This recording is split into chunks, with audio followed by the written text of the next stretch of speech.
ოკუპირებული აფხაზეთის ეგრეთ წოდებული პრეზიდენტის ადმინისტრაციის მინისტრთა კაბინეტისა და პარლამენტის შენობებთან მისასვლელი გზა ჩაიკეტა. 10 მილიონი რუბლი ეს ის თანხაა, რომელიც ბიუჯეტიდან ეგრეთ წოდებული სამთავრობო შენობის ირგვლივ რკინის ღობის შემოსავლებად გამოიყო. რკინის კონსტრუქციების გამოჩენით აღშფოთებულია ადგილობრივი მოსახლეობა და მედია. ფაქტი უკვე შეფასდა როგორც საკუთარი ხალხისგან ეგრეთ წოდებული ხელისუფლების განცალკევება.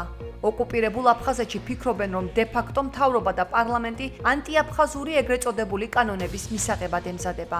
მათ შორისაა ეგრეთ წოდებული შეთანხმება ოკუპირებული ბიჭვინთის აგარაკების შესახებ, რასაც თავის დროზე დე-ფაქტო პარლამენტის შენობასთან ადგილობრივების პროტესტი მოჰყვა. ფაქტს ქართველი ექსპერტ-ანალიტიკოსები ეხმაურებიან. მათი შეფასებით ოკუპირებულ აფხაზეთში მოქმედი საოკუპაციო რეჟიმი ტრადიციულად კარჩაკეტილ ანექსიურ ეგრეთ წოდებულ პოლიტიკას ატარებს. სამთავრობო შენობის ირგვლივ ლითონის ღობის აღმართვა დიდი ალბათობით დე-ფაქტო ხელისუფლების სამომავლო მნიშვნელოვან ანექსიურ ნაბიჯებს უკავშირდება. ძირითადად გამოითქმის ორი არგუმენტი, თუმცა მესამე მთავარი არგუმენტი ნაკლებად გამოითქმის, მაგრამ მთავარი სწორედ ის არის. ერთი, რომ დაიხარჯა 10 მილიონამდე რუბლი, რაც აფხაზური ბიუჯეტისთვის, ეგრეთ წოდებული ბიუჯეტისთვის საკმაოდ დიდი თანხა არის.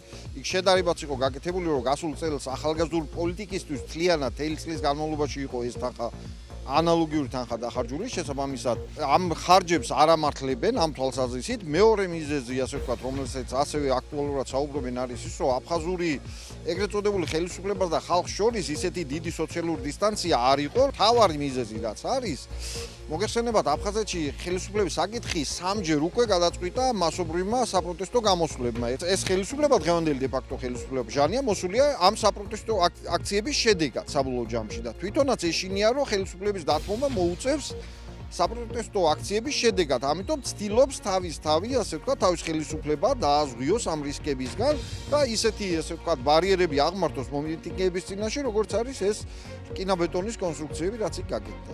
Telegram არხებში, სოციალურ ქსელებში ყველგან არის ძალიან დიდი კრიტიკა. ამას დაემატა ის, რომ ოპოზიციურმა პარტიებმაც და სხვადასხვა სამოქალაქო ორგანიზაციებმა გააკეთეს, ასე ვთქვათ, განცხადება და დაგმეს ეს შემოღობა და დაარქვეს როგორც შემოღობა ხალხისგან. იმიტომ რომ ჩვენ ვიცით, რომ ახლოვდება არჩევნები, ასევე არის ხალხში ის აზრი, რომ აპირებენ მიიღონ არაპოპულარული კანონები, როგორც არის აპარტ ოტელებზე და ასე ვთქვათ, ეგრეთ წოდებული უცხო აგენტების კანონი.